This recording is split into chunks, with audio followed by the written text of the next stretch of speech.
What's going on, everybody? Welcome back to another collaboration between the Home Field Podcast and the 1046 and 1 podcast. I'm your host of the 1046 and 1, Kevin Valentin. I'm the host of the Home Field Podcast. I go by the name of Kyle Dabra. Kev, what's popping, man? Crazy weekend, man. Crazy weekend. Crazy championship day, but at the end of the day, great football nonetheless. So, let's just dive right into it. You're wearing the jersey. He is the GOAT. He is the prolific guy that continues to defy time and physics. Tom Brady and the Tampa Bay Buccaneers have eliminated the number 1 seed Green Bay Packers in Lambeau Field by the score of 30-26 or 31-26? It was 31. It was 31-25. So I mean, Brady 26. speaks, It was 26. 31-26. Brady pulls off the upset. Brady did not have the best of games, but at the end of the day, the Tampa Bay Buccaneers hold on and they advance to the Super Bowl, first team in NFL history to host and be the home team in their respective stadium in the Super Bowl. What you got for me, man? I know you predicted them to win. Just let it out. I mean, since you kind of brought it up, he's also the youngest quarterback to ever host a Super Bowl in the home stadium for the Super Bowl. So I just wanted to throw that little quick factoid out there. But to get into the game, let's get into the actual brass tacks of the game. So if we're just gonna talk about Brady for a second, I thought Brady is literally his game. You could split in two halves. I thought in the first half he was sensational. I thought his passes across the board were phenomenal, whether it were to Mike Evans, whether it was to Cameron Brate, whether it was to Chris Godwin. Chris Godwin's another story since he has more drops again, but I won't really get into that. But I just thought overall Brady was fairly accurate. And then when he missed some of the throws, I thought they were just good passes to either just throw away and just avoid trouble. That way you wouldn't get any interceptions. And I thought the touchdowns that they got, the one to Mike Evans, that was a nice little touch pass to Mike Evans. I think he beat Kevin King on that touchdown to get the scoring started for that game. I The thought beginning of the demise for Kevin King. Oh yeah, we'll get into him later. I thought the Scotty Miller touchdown, that was probably, it's one of the biggest plays from the entire weekend as far as I'm concerned, because if you look at where both teams were going into the latter parts of the second quarter, it seemed like Green Bay was going to drive down the field and at least get a field goal. They didn't have a lot of time on the clock, but maybe you could get a field goal, at least kind of tighten the game up, because at that point it was, if I remember right, it was 14-10 before Aaron Rodgers got picked. Yeah. Mm-hmm. So, if you're Green Bay, if you're going into halftime down possibly 14-13, it's not a bad look. But then after that interception, it stalls the momentum for Green Bay. Now, I thought that Tampa was just going to run out the clock and maybe just get a field goal. Then that way, okay, you go into halftime up 17-10. But I was not expecting freaking Brady to throw one of the best passes I've seen him throw all season, where Scotty Miller just torches Kevin King on a 40-yard bomb. It puts Tampa up 21-10. I almost said New England again. And really at that point, I thought the momentum had just completely gone to Tampa in overdrive. You're going up 21-10 at halftime when realistically it's probably going to be either like 14-10 or 14-13. Huge momentum boost for Tampa at that point. And then Aaron Jones fumbles it on the first possession for the Packers going into the third quarter. Brady does a nice little play action pass, throws it to Cameron Brate. They're up 28-10 at that point, and it literally looked like a repeat of the Week 5 matchup that Tampa and Green Bay had in Raymond James Stadium. And then I don't know what happened to Brady. Maybe age finally hit him, but the next 3 possessions that the Bucs have, you can make a very valid case that all 3 of those possessions were of the fault of Brady. Brady had a terrible stretch for most of the third quarter and going into the fourth quarter. I mean, having one interception or 2 interceptions in a playoff game is bad, but to have 3 interceptions on back-to-back-to-back drives, it killed all the momentum for Tampa and completely swung it in the direction of Green Bay. And Green Bay had a great opportunity to bounce back into the game, but Green Bay didn't take advantage of it. Brady was able to at least march them down the field to get a field goal to put them up by 8. And I mean, we could get a little bit more into the game. I'm just specifically talking about Brady. Bless you. And just looking at Brady, though, Brady had a sensational first half, had an awful second half. So, I mean, if you look at it, it's a well-balanced day. A little bit of bad, a little bit of good. So, if I'm just going to grade him, I'd probably give him like a C plus, somewhere around there, just because I thought the first half he played exceptionally well. Second half, he played terrible. And that's how I kind of see it. If he had only maybe got picked off once or twice, probably would have gotten a B from me. But those 3 interceptions, especially on back-to-back drives, back-to-back-to-back drives, yeah, that's a C performance, even though that I thought he played really well in the first half. So, like, just talking overall, Tom Brady, I am, for those of you that are unaware, I'm a very, very, very big New England Patriots hater, which is kind of how Kyle and I's friendship started in college. But to watch the man continue to defy literally time and be as efficient and proficient at the quarterback position. I mean, what player in any sport do you know leaves a franchise that has been dominant for 2 decades to then jump over into another conference to a whole other team? Yes, on paper, the Buccaneers had a better team, but into a whole new system and lead them into the Super Bowl, other than LeBron James. It's I can think of another watching. Well, I mean, we're watching history, ladies and gentlemen, and we just have to understand how difficult it is to continue to play at this level of efficiency. But like Kyle said, to get into the actual brass tacks of the game, Brady played exceptionally well in the first half. I mean, if I'm being completely honest, I'm going to nitpick the touchdowns because I have to, or should I say nitpick certain plays. The first play, the touch pass, the first touchdown to Mike Evans, once again, the beginning of the end for Kevin King. I'm going to have a moment where I roast him later. If he's not cut by the end of the night, I'm surprised. And the Green Bay Packers are doing him a justice or a favor. He literally throws a floater duck ball, and he's like Tom's saying, Mike's got to go get it. Mike waited way too long, in my opinion, but then Kevin jumped way too early. Like, they both had an opportunity he could have had an opportunity to put a hand up, deflect that, knock it down, even go get it, because he had great positioning to be in front of him. Mike Evans obviously just looked at him and kind of, I know he chuckled when I saw him coming down and Mike went up. It was just it was comical. And the Scotty, like Kyle said, the Scotty Mill touchdown, like, you're literally in a position where you have 7 seconds left on the clock. You're trying to keep them out of the end zone. I know a lot of people are saying, why don't you play prevent defense? Because if you give up the middle of the field, you give up way too much momentum. I understand you clog the middle of the field, but they had a timeout, right? They had a timeout left? I think they had one left. I think they had one. So it's a field goal regardless. So, yes, I agree with the prevent defense to a certain extent. Don't know why they played man coverage throughout the entire way, because he just burned right past Kevin King. I don't know if Kevin underestimated him. I don't know if Kevin was like, yo, like, he ain't gonna go by me. I don't know if he just literally got caught in the backfield looking, but the point of the matter is he didn't get his head around and Mills blew right by him. So you right then and there, I'm pulling him. Like, you've made back-to-back bonehead plays. I don't want you on the field. Excuse me. They just signed Tramon Williams from the Baltimore Ravens team to be active in this game for corner depth. If anything, I'm putting old man Tramon Williams in the game because King can't guard anybody. Second half comes, and it's like Kyle said, other than the touchdown to Cameron Brate, which is a very, very beautiful play-action play. I mean, he bites down super, super hard on that run. Tampa loads up the line. Looks like it's 100% a run play, and Cameron Brate slips out, and it's a touchdown.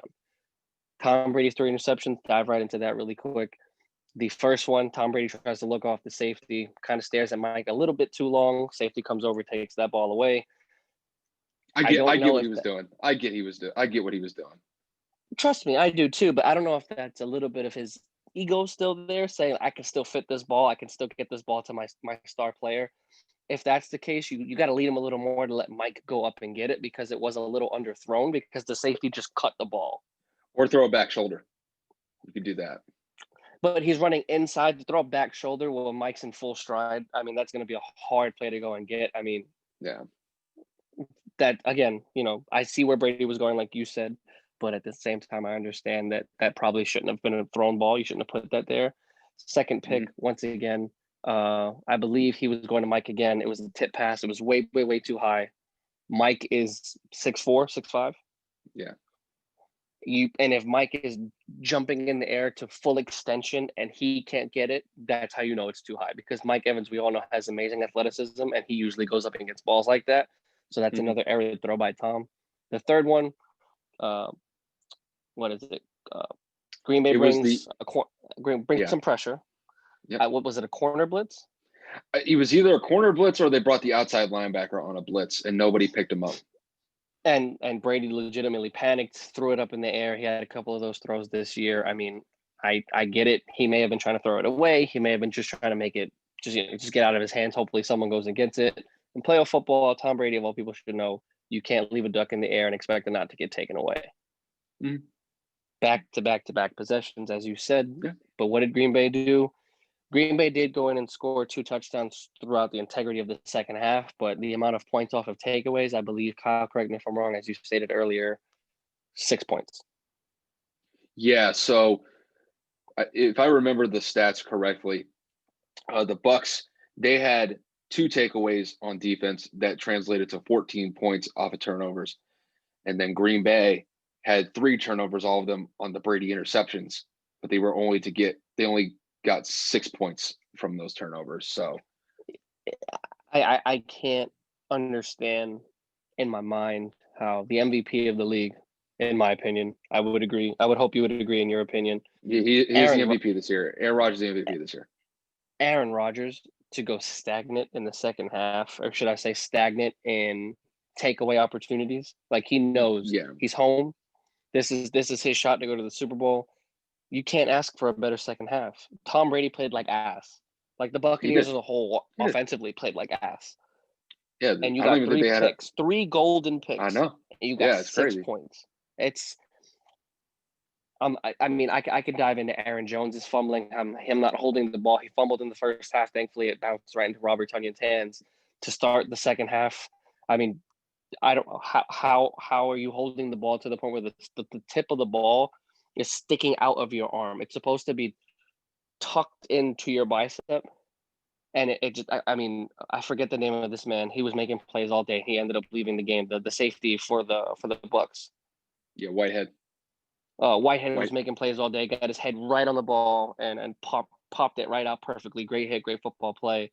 Mm-hmm. Tampa Bay's defense was probably, to me, the MVP of the entire game, sacking Aaron Rodgers 5 times, making his life a living hell. He could not stay upright for the majority of this game. Green Mm-hmm. Bay's run game for the majority of it could not get it going. Again, Tampa's #1 rush defense showed out very well. Yep. Shaquille Barrett and JPP had 2 sacks apiece. Mm-hmm.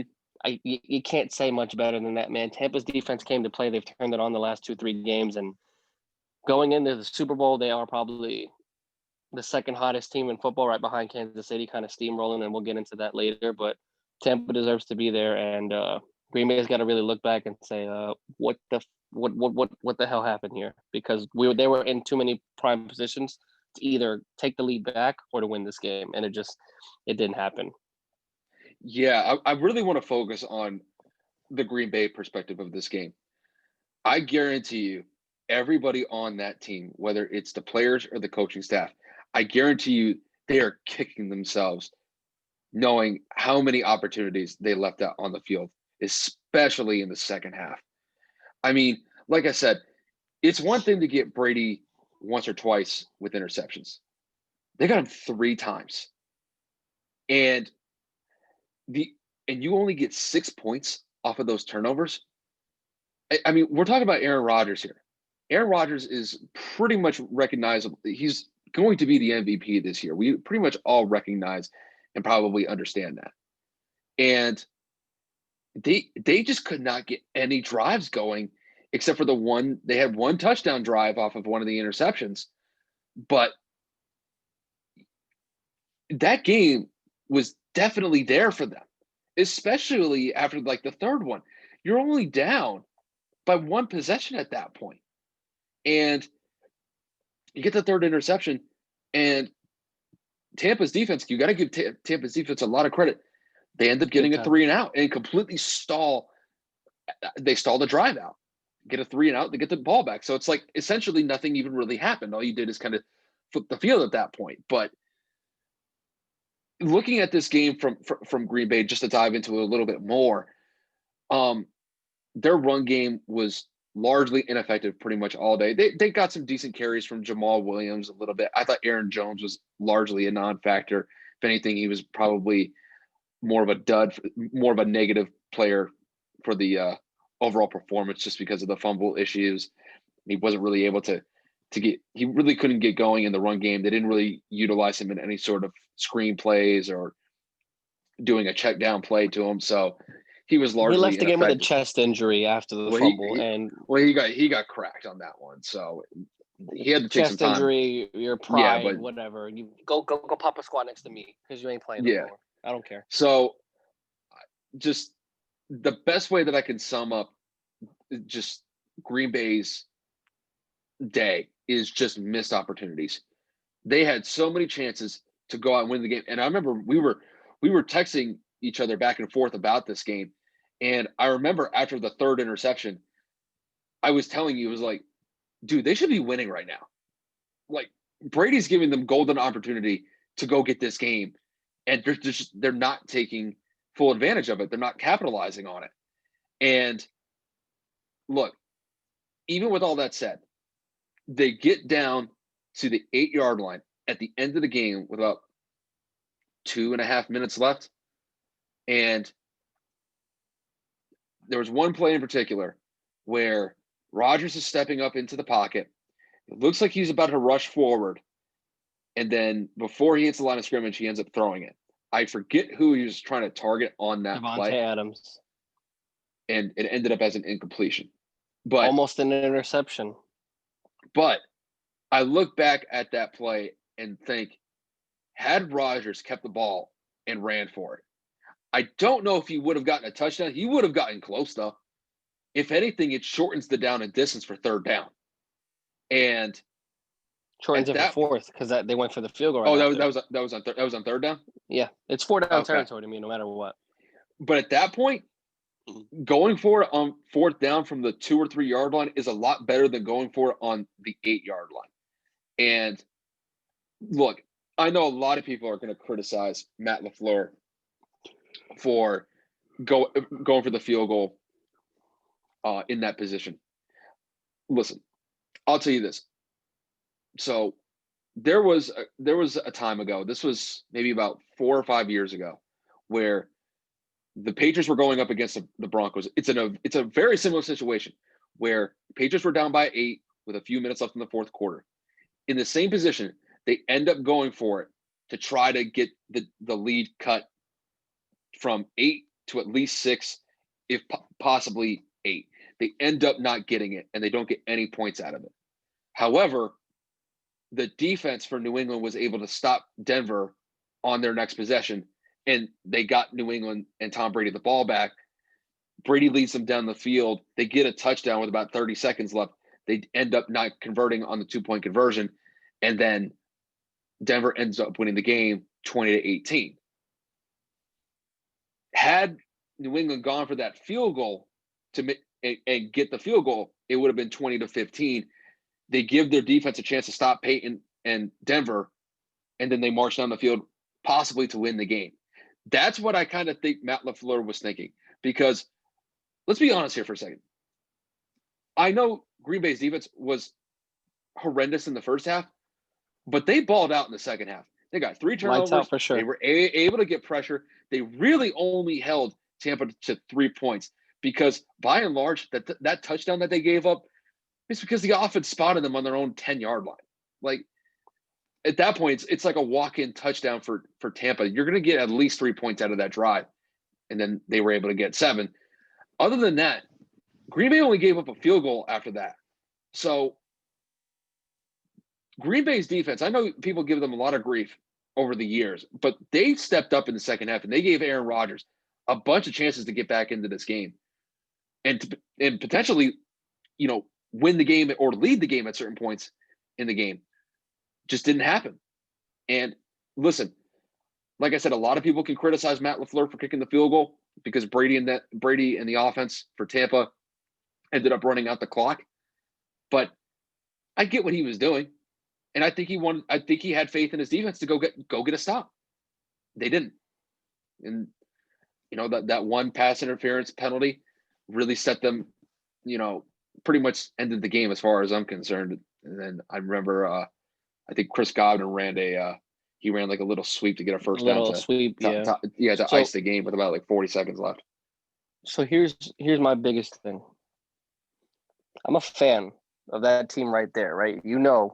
How high and large to the day I die, right? I've watched Tom Brady smoke us in the fourth enough times in my lifetime to know you don't give the GOAT 2 minutes and 2 seconds. I don't want to hear it. I don't give a shit if you have the best defense in the league. I don't care if you have one of the best defenses of all time. He's done it his whole career. You have Chris Godwin, Gronkowski, Brait, Evans, Jones, and Fournette. He has been torching defenses all postseason. And all you need is a first down. Not even a touchdown. You need a first down, and you think Brady's not going to get 10 yards. Are you like what? Green Bay, like Wisconsin must have some good shit that they smoke if you think you're not going for that touchdown on fourth down. I'm giving LaFleur all the smoke. Like, I want all the smoke with Matt LaFleur. Like, bro, you look like Peter LaFleur with them terrible-ass play calling throughout some of that game. Like, I don't want to hear it. You can call this a bodega moment. You could call this a corner store moment, whatever. We're going to trademark this for our podcast coming up. But, dude, I'm looking at Matt LaFleur on the sideline, and I'm looking at him, and I'm just saying, I'm seeing that Joker meme, like where he's looking at himself in the movie, and then he has like the tech fleece, and it's like clown, like this. That's how he looked. Like, you cannot give Tom Brady the opportunity, man. You have Aaron Rodgers and you have Devontae Adams, the best receiver in football, and 8 yards to pay dirt. Even if you don't get it, you pin them within the 5-yard line. You want to have faith in your defense? Pin Tom Brady where he has no room to back up. Make him step up in the pocket. Fine. If he gets a completion, it is what it is. But I'm going to take Ronald Jones Jr. or Leonard Fournette trying to run it out of their own end zone over Tom Brady having the full length of the field to get 10 yards. And I'm not hearing no parts of it. I don't want to hear I have faith in my defense. They played great all year or all half. Perfect. You don't give Tom Brady 2 minutes. You just don't. It's a fair criticism, and I'm definitely open to that. There's no doubt about that. But I have to say this, just to be transparent or just to be fair here. I saw Rodgers complaining about that call. Dude, he needs to kind of look himself in the mirror after this game and think, well, could I have done anything a little bit better, especially in the second half? Granted, there were some drives that they had, and they were able to get some points. But, man, they left a lot of drives out there. That's a lot of points on the board. And that's the thing. Like, when you get 3 turnovers at home, you get 3 turnovers at home, you possess the ball far much longer than Tampa did the entire day. And you're only able to get 6 points off the turnovers, and yet you're only able to get 25 points at home when you possess the ball for almost 2/3 of the game. 26, but yeah. Like give me the Green Bay offensive numbers. Like, give me those numbers. Like, what do we got here? I mean, look, Rodgers was fine. He was 33 of 48. He had 346 yards. He had 3 touchdowns and 1 interception. So and the interception's questionable at best. Yeah, because Murphy Bunting Jr. or whatever his name is, he ended up grabbing Allen Lazard's shoulder. But you know what's crazy? I watched the replay. Allen Lazard didn't really complain to the refs after that interception, though. He Well, he wasn't rolled going. after he hit the ground. He hit the ground and he looked at the refs and he looked up and he kind of like threw his arms out and he was like, "Are you serious?" And then nothing came about it. So I mean, there wasn't much to do. But if you look at this, okay, time of possession. Maybe I was over exaggerating with that time of possession. So Green Bay possessed the ball for 34 minutes and 37 seconds. The Bucks had it for 25-23. And then when you look at this, penalties, all right, they had 4 for 30. The Bucks only had 2 penalties for 8 yards. Obviously, you give the Bucks the advantage there. I think a stat that we are missing though is, especially in the first half, was the Bucks' third down efficiency. They were extremely big time, extremely accurate, and they really were able to execute very well on third down, especially in the first half. Not as much in the second half, but overall, they went 9 of 14 on third downs, and I think they almost went. I think they went like 6 of 7 in the first half alone. So they really did themselves a big favor for themselves by getting those third down conversions, especially on the road. That is key to get those on the road. But then after that, when you look at the actual stats between both teams, they're very similar. Rushing yards, they're basically the same, pretty much somewhere in between about 75 to 65 yards rushing. The passing yards, I think Brady had like 275. Aaron Rodgers had like 315. But overall, like the stats weren't really, like some of the stats were fairly close. And I think by and large, both of these teams are pretty evenly matched. It's just, I think really where Green Bay got in trouble, especially on the defensive side of the ball in the first half, was they gave up way too many third down conversions. Obviously, they gave up that inexcusable touchdown to Scotty Miller at the end of the first half. It was like you said, I think Kevin King, he's always going to be remembered for that performance, just because you got cooked on the one against Mike Evans in the first quarter, and then you give up probably one of the biggest momentum shifting plays of the entire playoffs right before halftime. Like that's just a bad look on Kevin King. He had a terrible day as far as I'm concerned, and he continued to get burned the whole game. But I mean, outside of that, Brady only got sacked 1 time. Aaron Rodgers got sacked 5 times. Big difference. They ran basically the same amount of plays, but I think where it really kind of stemmed to was the turnovers and the points off of turnovers. The Bucks had 3 turnovers, but Green Bay could only get 6 points out of them. Green Bay had 2 turnovers, but the Bucks had 14 points off of those turnovers. That's a huge, huge stat, especially if you're thinking Green Bay is at home. Because if you're thinking Green Bay is at home, you get 3 turnovers. You think that you could probably get at least 10, 14 points off of those turnovers, and you're only able to get 6. You're not going to. That's an uphill battle. Especially, it's not happening. It doesn't even matter if you're at home, but you don't do yourself any favors. Yeah, you're not. First of all, let's be blunt. You're not winning a playoff game in most situations. Tampa Bay lucked out because Green Bay shot themselves in the foot. This is not a game that Tampa should have won. Period. Yep. Any Tampa fan says otherwise, you're ridiculous and you're delusional, because your star quarterback, the GOAT, throws 3 picks and the league MVP shits the bed. How are you going to really up until the third quarter? I mean, the Bucs were running away with that game after that Cameron Brate touchdown. Yeah. I mean, they had taken full control of that game, but they gave it right back to Green Bay. They gave it right back on the goal platter. It's like we talked about earlier. Playoff football is won in the second half and mainly the fourth quarter. You allowed Green Bay to crawl back into the game, maybe not off of turnovers, but they did score touchdowns in the second half to make that a 1-possession game. And then you had St. Brown drop a 2-point conversion in the end zone. Right in the gut. Literally right in the chest. It was deflected because Devin White got a hand on it. Or Sue got a hand. Someone got a smidge of a fingertip, and it still could have caught that adjust. Pass, so. Agreed. It hit 2 hands. Devontae Adams dropped a touchdown in the first half. Beautiful back shoulder ball. And Aaron Rodgers missed Lazard in the end zone, crossing over the middle when he forced it to Devontae Adams, and Devontae couldn't even get a foot down. So there were multiple instances where Green Bay had an opportunity, and they just, for whatever reason, it didn't end up working. And I'm not going to sit here and make excuses, because first of all, I'm not a Packer fan. I don't give a shit that they lost. I care that Tom Brady won, but I'm happy that we got good football. It was exciting all the way through. The game literally went all the way to the end, and it just goes to show that game should have been the next game, because we're not transitioning into the next one yet. But when we do, it's going to be like such like a, I feel like not even a, what's the word I'm looking for? Like a coasting. Like it's not going to plateau here. It's just going to kind of take a little bit of time. I get what you're saying. Because the other quarterbacks, man, it was a whole other planet. But to get back on track, man, Matt LaFleur needs to really evaluate what's going on over there, because you went and you made the statement and you said, we got faith in Aaron, but you went and drafted Jordan Love. You sparked the fire under Aaron Rodgers' ass to have an MVP year, and then you come up short once again. For people's reference, for people's knowledge, Aaron Rodgers is 1-4 in the NFC Championship game. That's insane.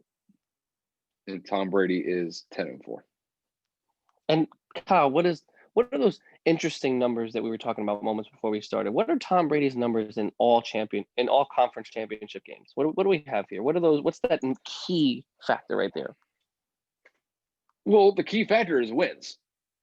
I mean, really, you know where I was going with that. I set that up perfectly. I mean, look, in conference championship play, I think Brady has somewhere of like 21 touchdowns to about 17 interceptions. And he's 10-4. I know. They win. I know. I can't understand. Anybody else, bro, is not winning those games. Come on, bro. It a large part has to do with, okay, if you get the turnovers, it's what you do with them. Perfect example. Green Bay got the turnovers, but didn't do anything with them. But you go back to some of the prior AFC championship games that Brady was in against, like the Ravens a couple years ago, had a couple turnovers, but the Ravens were able to get points off of them. Against Denver, they were able to get points off of them. That's the difference. And even like against the Chiefs a couple years ago, the Chiefs were able to get points off of them, but the Patriots played so well in the first half, the Chiefs basically spotted the Patriots 14 points and then had to kind of make it up. So I'm not saying that Brady should just go out there and just throw interceptions, but if you're up 14 points or up 7 points and then the other team intercepts it, or they get a turnover and they get points off of it, you're still either up or tied with the chance to go back down the field and score again to go back up. So it's really about timing to a certain extent, but it's also dependent on what does the other team do with those turnovers. Green Bay today didn't do anything with those turnovers except for the one touchdown that they got. Realistically, they should have probably gotten at least one touchdown that they got and maybe 2 field goals. At least 2 field goals. You got to get something from those points. So, I mean, from those interceptions, and they just didn't do that. But it's just crazy that despite all the chances that Green Bay had, Tom Brady somehow gets through this game, is going to his 10th Super Bowl in his 21-year career. And it's just ironic that the first team that ends up being the host team for the Super Bowl is a team led by Tom Brady at the quarterback position. It's just, I don't know what else you could really say. It's like, look, he did not have the best game today. He did enough to get them to the Super Bowl, as far as I'm concerned. And look, they're just a year removed off of Jameis Winston throwing 30 interceptions, and the last interception that he had was a pick 6 in overtime. I think it was against the Falcons to finish their season at 7-9. And now, a year later, they're in the Super Bowl after going on the road for all 3 games, winning all of them.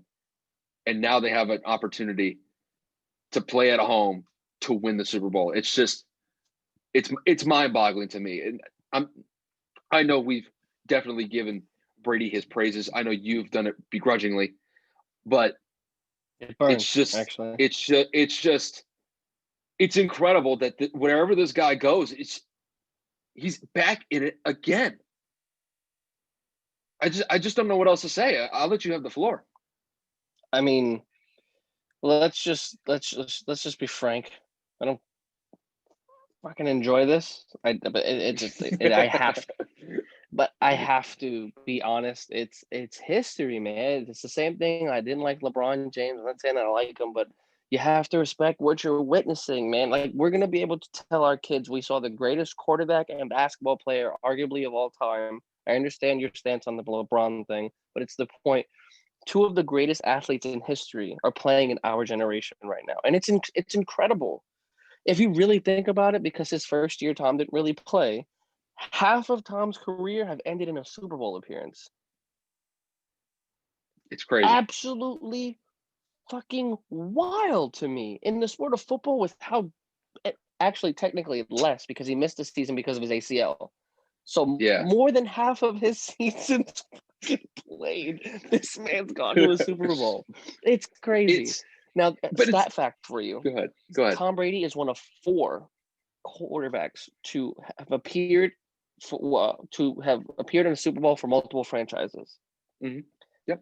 Peyton Manning, Tom Brady. Oh no, hold on. I had it right here. Tom Brady, Craig Morton, and Kurt Warner. Yeah. That is elite company right there. And Tom's going to be arguably the first one to win or to play for 2 opposite conferences. Like Tom did it in the AFC and Tom did it in the NFC. Because the Rams and the Cardinals for Kurt Warner were both the NFC. Colts and Broncos both the same. And then Craig Morton. Oh no, Craig Morton did it. Craig was on the Cowboys, and then he did it. He was on the Colts, or no, Cowboys, and then I don't know. I don't know too much about Craig Morton, so pardon my ignorance there. Oh, Denver. Yeah, he did it in both too. Never mind. He was the second one. Okay. He lost both, arguably. Yeah, but I don't even know who Craig Morton is. Sorry to anybody. Sorry to any Craig Morton fans out there. I don't know who he really is. He's before my time. Before both of our times. What are you talking about? Yeah, just saying. But I mean, it's really hard to continue to argue. I'm out here stuttering like Tom Brady's some cute girl that I find attractive, because it's just like I don't know. I can't continue to hate on greatness. Like, he's doing it. I don't support how he went about it in New England in terms of Spygate, Deflategate, whatever you want to talk about. You know what I'm saying? Whatever methodology. I don't like his attitude off the field when he loses. I don't like how he's always viewed on the sideline yelling and throwing tantrums. But when Odell Beckham's doing it, he's a bad teammate. We've talked about it before. The media kind of twists a lot of narratives when it comes to Tom Brady, but he's still winning. And this next matchup is going to be a doozy for him. It may be the hardest Super Bowl he's ever had to face, in my opinion. I think, well, it depends. I think the weight of the perfect season against the Giants was probably bigger, even though they were like a 14-point favorite going into that game. It's just the magnitude and the weight of finishing off the season 19-0. That's a huge pressure game.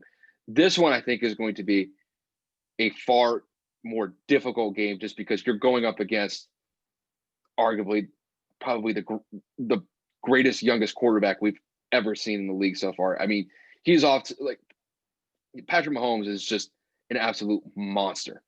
As far as I'm concerned, he's at the best start at the quarterback position in NFL history. There's nobody who's had a better start than he has had in the NFL at the quarterback spot. But let me throw this like quick little perspective to you.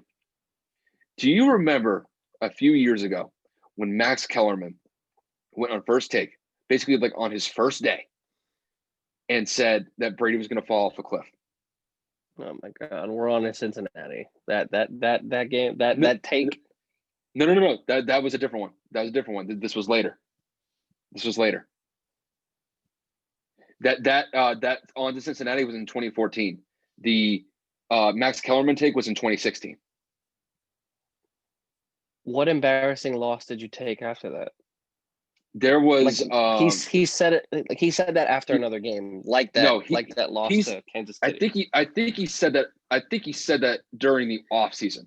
said that he was going to be a bum in short order. I'd have to look up the dates of the actual episode, but I believe it was in the offseason. But I mean, I remember him saying it. I guess I got the timeline wrong. But since then, he won the Super Bowl against Atlanta the year after he said that take. The year after, goes to the Super Bowl again.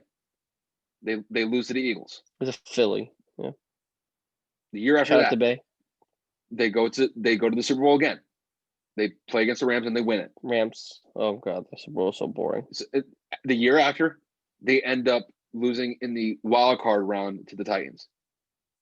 And then in the 5th year, goes to a completely new team in a completely new conference with a brand new system, a new coach, new players, new everything. It goes to Super Bowl. In 5 years since Max Kellerman made that take about Tom Brady falling off a cliff, he has literally had a Hall of Fame career.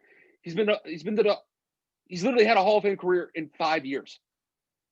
I'm not even talking about like where you split like his years in half, where you split like one half of his career to the second half, and they're both Hall of Fame careers. In the last 5 years, he's had a Hall of Fame career. He's gone to 4 Super Bowls in 5 years. I mean, who like there's nobody that I could even think of who's had like that type of success so quickly. I mean, I know John Montana. Troy Aikman did it. Troy Aikman did 3 and 4. Yeah, but Brady's been to what, 4 Super Bowls in 5 years? I mean, and Aikman did 3 and 4. It's crazy, but it's crazy. I mean, Brady already did that at the beginning of his career with the 3 and 4. Went to 3 Super Bowls in his first 4 years that he was the actual starter. Yeah. So, I mean, I know Buffalo went on that one run where they went to 4 straight Super Bowls and lost all of them. And caught 4 straight L's. Yeah. Yeah, like, but I can't believe that he's still playing this while at 43 years old. Like, it's stunning. Like, Brett Favre at this point, like he was already retired. Peyton Manning didn't even get close. I don't even think he wasn't even 40 when he retired, right? I don't know if he was 39 when they won the Super Bowl or just turned 40. I can't remember. I mean, Philip Rivers just retired. Big Ben looks like he's about a year, if not at this point, he looks like he's at the end. And like he's outlived quarterbacks that got drafted 10 years Drew Brees after. is out too. Yeah, it's just like at 43. Father time, this bro. guy He's got the fountain of youth in his basement. Giselle knows the formula to keep him young. I gotta give it up to the guy. That guy's his willingness to just compete and go out and just win. He just finds a way to get it done. Today it wasn't the best. It wasn't his best performance, but he did enough to get them to the Super Bowl. Made a team like Tampa, who has the worst record in professional sports throughout the professional sports history. They have the worst record. First year shows up. They're in the Super Bowl. I mean, it's just amazing. I know I sound like I'm going a little bit over the top here. I'm a little hyperbolic. But it's not, though. That's the problem. We need to normalize this. We're never going to see this again. You're never going to see like this. You're never going to see something like this ever again. Never. I don't even think Mahomes. I don't think Mahomes can even get close to 10 Super Bowls. 10. I don't know. It's crazy. Let's take a small seat here and let's not act like this man was an offsides penalty away from going to 3 straight. I get it. That you got to look at who was the guy that jumped offsides? Was it Christian? Justin Houston? I forget. No, it was a different guy. It doesn't matter. No, it was Justin Houston, 55. No, I thought it wasn't Frank Clark. It was somebody else. I'd have to look up the. I know the guy's name. I'm almost positive it was Justin Houston. I don't think it was Justin Houston. Frank Clark was there. Frank Clark's 55. Justin Houston was 50. It was one of those two. It wasn't Tom Bahali. Was it Tom Bahali? D Ford. Good call. San Francisco. Right. D Ford. 55 or no, 50 something, 53 or whatever. Anyway, but do 10 Super Bowls? 10. All right. And he's since we talking about 10 Super Bowls, this 10th matchup, his opponent, he had a game today too. Yes, he did. Let's talk about that absolute whatever that was of a game. Patrick Mahomes. Whatever. Dude, say, bro. Dude, look, I'm gonna tell you this straight up. Man, the Chiefs got a track star of a team, especially at that wide receiver core. I mean, Tyreek Hill is just insane. That dude, literally, like that guy could literally compete for like a 100-meter dash and actually do pretty well. He runs like a 4.25 40. For those that aren't aware, that's like he runs 40 yards in 4.25 seconds. The little bit of space and a little bit of separation that he can get, and his acceleration is just nuts. If that guy finds a gap, he's gone. I mean, it's funny. Like, it's funny when you have somebody like running, like it could be like McCole Hardman or it could be Sammy Watkins or whatever, and you see literally Tyreek Hill running down the sideline to go catch them. Like, dude, and that's just Tyreek Hill. Travis Kelce was balling out today. He had 2 touchdowns. Obviously, Tyreek Hill had an amazing game today. Mahomes is just Mahomes. I mean, literally, just cooking up in that pot. Like what did the final score end up being? The final score. Yeah, the final score was 38-24. 30 or 38? 38. It was 38-24. So they won by 2 touchdowns. So I mean, let's just dive right into it. The Bills came out straight 9-0 run. And then Patrick Mahomes does his usual postseason antics of, I'm going to give you a little lead. I'm going to let y'all think you got it. And then I'm going to show y'all that I got it. And he went on a 21-0 run on his own.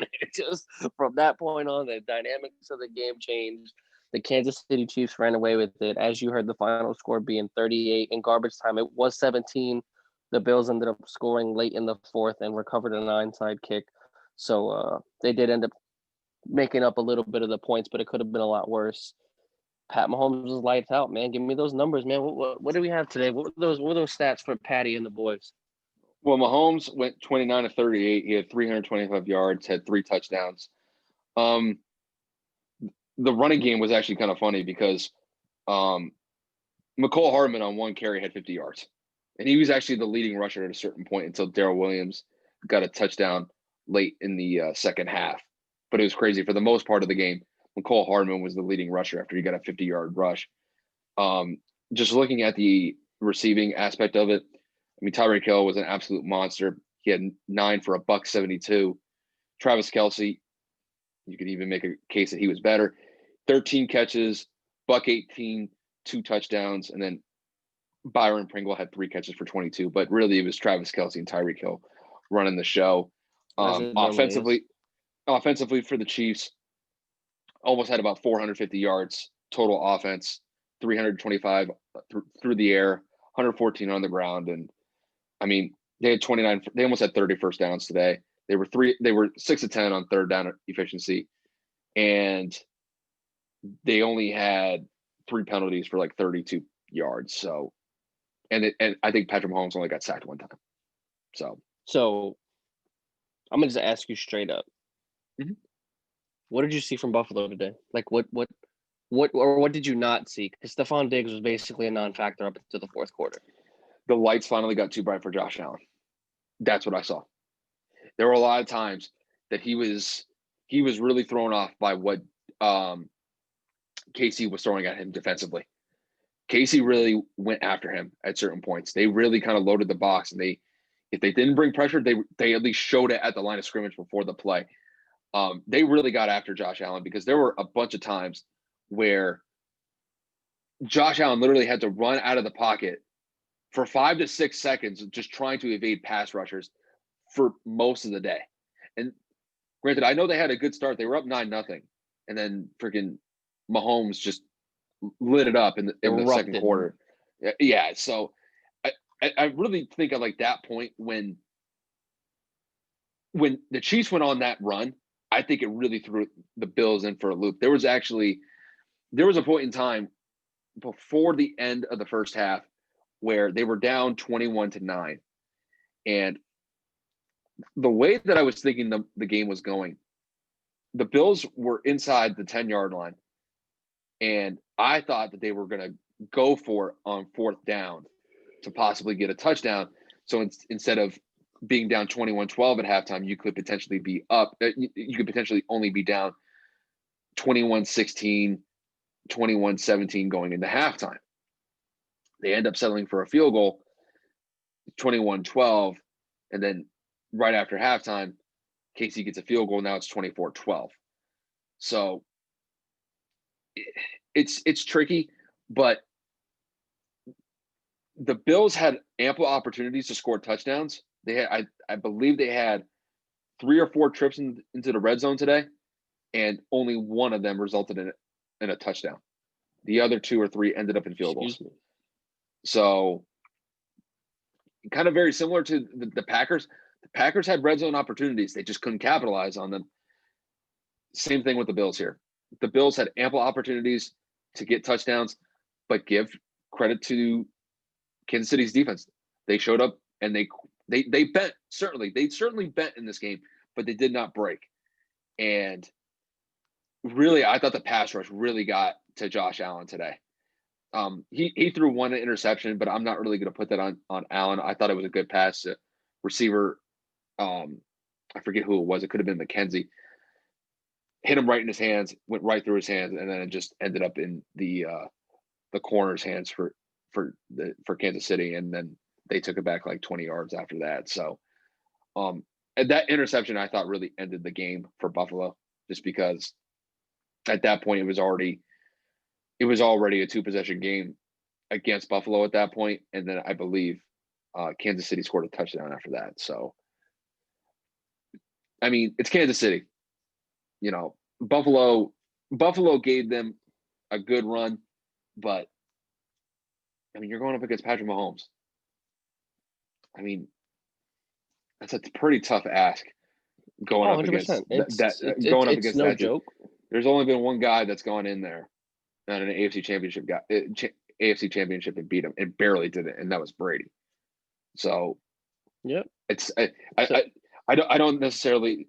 I'm not gonna be too harsh on Buffalo. You lost to arguably the best team in the National Football League. Like, and exactly, you made it a game at certain points. Yeah, the odds were against you. You weren't playing a random team. You weren't playing Baltimore or the Colts. No disrespect to either franchise. You were playing probably the best quarterback in the game behind Aaron Rodgers. I'm talking about overall. Pat Mahomes is by far the best quarterback in this league. Yeah. And you had to play him in Arrowhead. The guy was motivated. Everybody was saying there were people picking Buffalo. The spread was only 3 points. Pat Mahomes probably felt disrespected. And the game didn't come off to a good start for Kansas City. It just did not. And then he went down a certain amount of points early on. Like I said, 9 points. And he just said, fuck this. I ain't going out like this. And then he just took off. Yeah. And like you said, credit to Kansas City's defense, because in the second half, they dialed up a lot more blitz packages. You had corners coming off the edge. You had Tyrann Mathieu coming off the edge. Kansas City stepped it up and made Josh Allen feel that pressure, feel that rush. And then when Chris Jones did end up beating his double, Frank Clark beat his double, or Frank Clark beat his matchup, Kansas City just got to the quarterback, and that's the difference of the game. That's really where, aside from the difference in quarterback capabilities and, like overall team, the difference was at the line of scrimmage. Pat Mahomes didn't really have too much pressure on him throughout the game. Josh Allen was constantly running away from something, rushed out of the pocket, having to make error throws, overthrows, trying to make plays happen with his feet. And the better team won. There really isn't much to talk about here. That's why the Tampa game took so much of our time, because there was a lot more detail behind that. There was a lot more of a game, so to speak. The game kind of went away, like you said, once Kansas City scored that 21st point, and they had to play from behind it. And it seemed like Buffalo's spirits were kind of shattered after that. Why am I going blank? Right after the 21st point, but not after that. Right when they couldn't get the touchdown before the half. Yeah. They had a chance to at least, but they got get it to a 1-possession game, but they got a field goal, so it was still a 9-point lead for Kansas City going into halftime. But I mean, look, and we've kind of talked about this before with Buffalo. Buffalo is very one-dimensional because they basically have no run game. And just looking at the stats here, Josh Allen was the leading rusher today. He had 7 carries for 88 yards. There are other That's running backs ridiculous, by the way. There are other running backs between Devin Singletary and TJ Yeldon. Both of them combined had 9 carries for 32 yards. They don't run the ball. And we said that was the X factor for the game. It finally caught up to him. They're too one-dimensional because they rely on Josh Allen too much. He threw the ball 48 times today. 48 times. We said if you throw it 40 to 50 times, you're not going to win this game. Yeah. Going up against Mahomes, it's just not going to happen. In a throw off, you're stupid. No. Now, if Stephon Diggs and Cole Beasley get open, if they're able to exploit some matchups, then okay, maybe you have a shot. But Kansas City's defense was able to pretty much lock up Cole Beasley and Stephon Diggs for the most part today. Yeah, so big time. I thought Kansas City's defense played pretty well against a very hot offense in Buffalo. But look, I'm not gonna criticize Buffalo too much. I thought they had a fantastic year, and they look like kind of like the force to be reckoned with in the AFC East right now, at least for the foreseeable future. They have the quarterback. They have an outstanding offense. All they got to do is really work on the run game a little bit. And their defense is pretty solid. I mean, look, you give up 38 points to Patrick Mahomes. Like, it's okay. Obviously, it's not the result that you wanted, but it's like, it's Patrick Mahomes. It's not like you gave it up to freaking Sam Darnold or, you know what I'm saying, or like Mason Rudolph or some scrub. I guarantee you they tried. I guarantee you they probably mixed it up for Mahomes, but Mahomes is just too good, man. And sometimes you just get beat. It just happens. Like, it doesn't matter what you throw at the guy. I mean, Mahomes had a great game today. Made 3 touchdowns look easy. This is encouraging for the future because they got to the AFC Championship with little to no experience on that side of the football. It goes to show that this could be a potential AFC matchup throughout the entire integrity of the next decade or so, because Buffalo's expected to offer Josh Allen a very big extension this offseason. But in terms of prospect, this looked very well for the AFC. We have a lot of young quarterbacks, like we discussed a few weeks ago, and Josh Allen showed, like, if he continues to get better, he will continue to face Patrick Mahomes in what seems to be a future showdown for years to come. Yeah, I think just kind of looking at the AFC overall, the AFC is stacked with young talent at the quarterback position, just across the board. I mean, you got Lamar Jackson, Patrick Mahomes, Josh Allen, Deshaun Watson.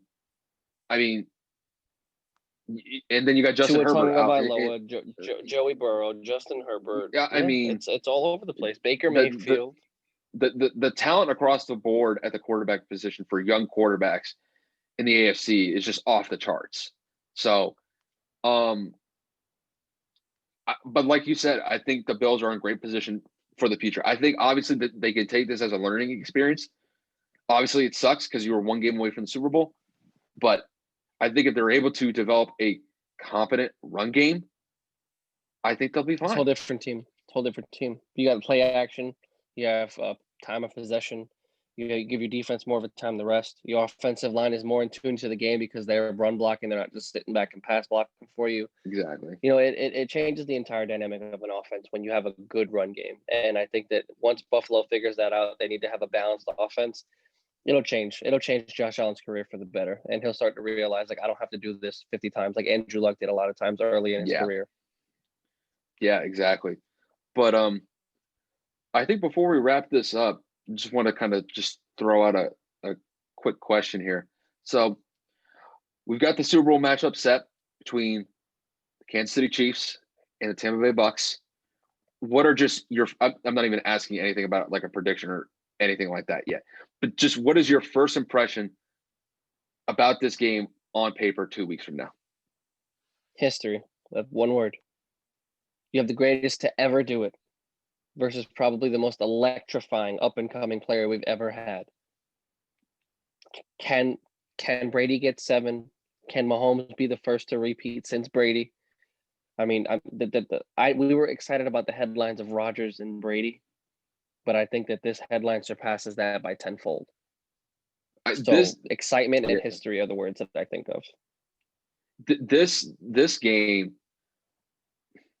it's really weird because I thought a couple years ago it was almost like the passing of the torch when Patrick Mahomes got the Super Bowl last year, when they beat the San Francisco 49ers. It did kind of look like Brady was kind of like on his way out, and then Brady just has a resurgent year with the Bucs and gets them into the Super Bowl. This is really, I think, a matchup of just the old guard with the new guard coming in. You got the new wave of up and coming quarterbacks, and Patrick Mahomes is literally the guy leading the charge at this point. Because as far as I'm concerned, Patrick Mahomes has had the greatest start to any quarterback that's ever played in the National Football League. There's nobody.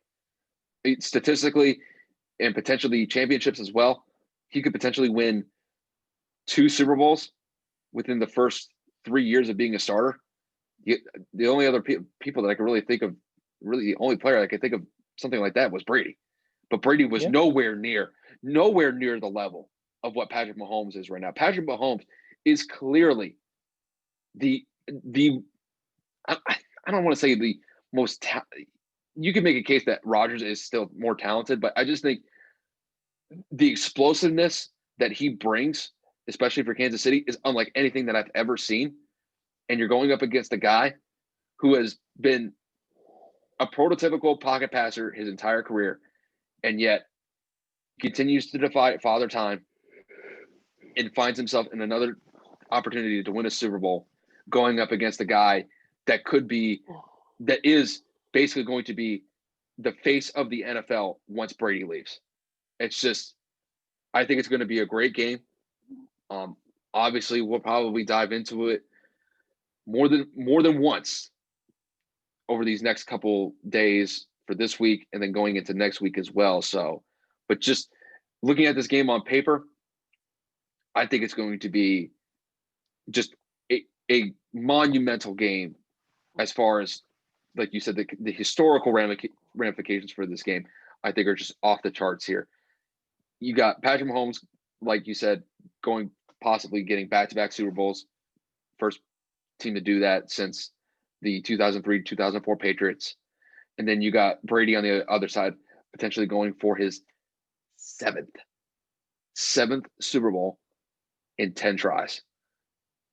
And getting to the Super Bowl on the first year, he's with a new team in a new conference. It's just, this is going to be, I think, an absolutely amazing game to watch. The only downside to this game is that Tampa's the host city, and they're not even going to have they don't even have, like, it doesn't necessarily feel like what the Super Bowl should be, just because not everybody's going to be there compared to years past. It's just, that's the only downside. It's just, it's not what the Super Bowl normally is.